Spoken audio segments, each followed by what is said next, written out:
गाने वाले गधे की कहानी। बहुत दिन पहले की बात है। पास के जंगल में एक भूखा गधा उदास हो रहा था।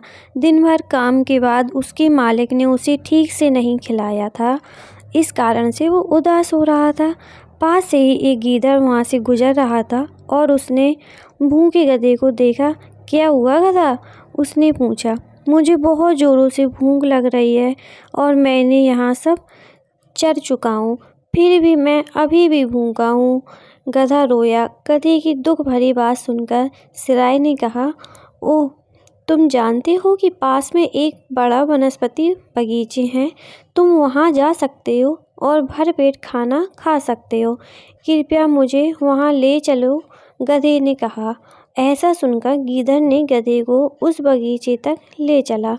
एक बार सब्जी के बगीचे में वो लोग पहुँच गए। फिर वे चुपचाप ताज़ी सब्जी चबाते हैं। तभी उनके पास में किसी के आने की आवाज़ सुनाई पड़ी। आवाज़ सुनकर वो दोनों भाग जाते हैं। अब से दोनों ही जानवर हर दिन सब्जी के बगीचे में जाते थे और भर पेट खाना खाते थे। लेकिन एक दिन उनकी किस्मत खराब थी।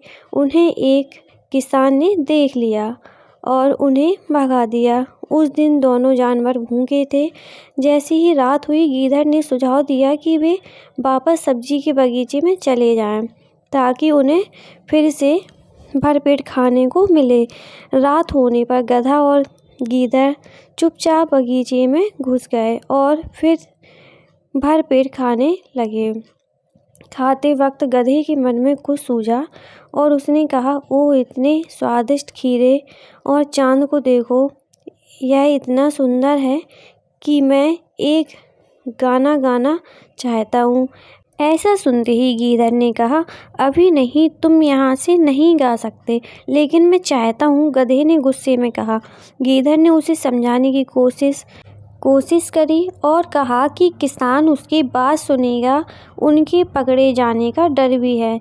जब गधे ने उसकी बात नहीं मानी तब वो वहाँ से चला गया।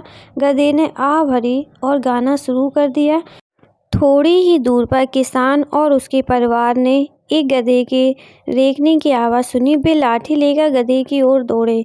गधे को पीटकर जल्द ही बगीचे से बाहर खदेड़ दिया गया। ओह ओह ओह! गधे को रोकते हुए वह वापस चला गया। वो वापस गीदड़ के पास आ गया और उस घटना का वर्णन किया।